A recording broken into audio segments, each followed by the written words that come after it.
എല്ലാവർക്കും നമസ്കാരം. കുട്ടികൾക്ക് ലഞ്ച് ബോക്സിലേക്ക് കൊടുക്കാൻ പറ്റിയ ഉരുളക്കിഴങ്ങ് കൊണ്ടുള്ള പെറോട്ടയാണ് ഇന്ന് ഞാൻ ഉണ്ടാക്കുന്നത്. ഇതിലേക്ക് 2 ഉരുളക്കിഴങ്ങ് സ്മാഷ് ചെയ്ത് എടുത്തിട്ടുണ്ട്. ഈ ഉരുളക്കിഴങ്ങ് ഒരു പാത്രത്തിലേക്ക് ഇട്ട് കൊടുക്കാം. അതോടൊപ്പം ആവശ്യത്തിന് മുളക് പൊടി, ഉപ്പ്, കുറച്ച് മല്ലിയില ഇവയും ചേർത്ത് നന്നായി മിക്സ് ചെയ്തെടുക്കുക. സവാളയും ചെറുതായി നുറുക്കിയത് ഇതിലേക്ക് ഇട്ട് കൊടുക്കുക. ക്യാരറ്റ് ചെറുതായി നുറുക്കിയത് അല്ലെങ്കിൽ ഗ്രേറ്റ് ചെയ്തതും ഒക്കെ ഇതിലേക്ക് ഇട്ട് കൊടുക്കുക. ഞാനിപ്പോൾ ഉരുളക്കിഴങ്ങും മുളക് പൊടിയും മല്ലിയിലയും ഉപ്പും മാത്രമേ ഉപയോഗിച്ചിട്ടുള്ളൂ. അപ്പോൾ ചപ്പാത്തിക്ക് കുഴയ്ക്കുന്ന പോലെ കുഴച്ച് ഉരുളകളാക്കുക. ഈ മസാലയുടെ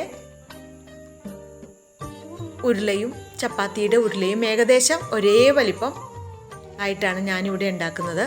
കുട്ടികൾക്ക് അധികം ഉരുളക്കിഴങ്ങ് ഉള്ളതാണ് കൂടുതൽ ഇഷ്ടം. അപ്പോൾ പാത്രം പോലെ ചപ്പാത്തി മാവ് കുഴച്ച് അതിൽ മിക്സ്ചർ നിറച്ച് നമുക്കിനി അത് പരത്തിയെടുക്കണം. ഞാനിവിടെ ഗോതമ്പ് പൊടി വെതറാതെയാണ് ഉണ്ടാക്കിയിരിക്കുന്നത്.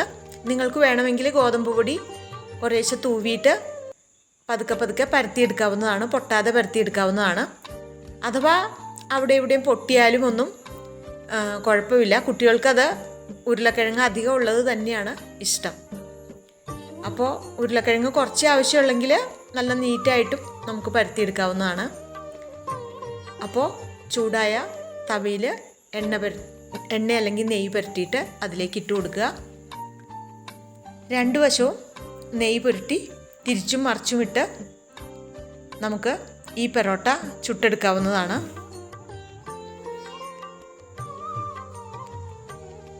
അപ്പോൾ ഈ പെറോട്ട എല്ലാവരും ഉണ്ടാക്കി നോക്കുക.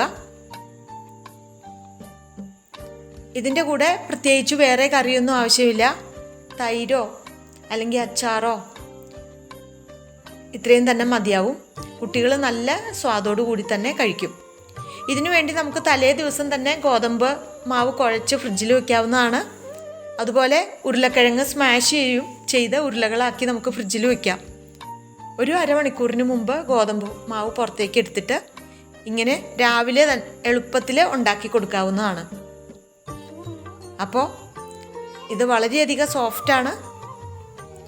അപ്പോൾ എല്ലാവരും ഉണ്ടാക്കി നോക്കുക. ഓക്കേ.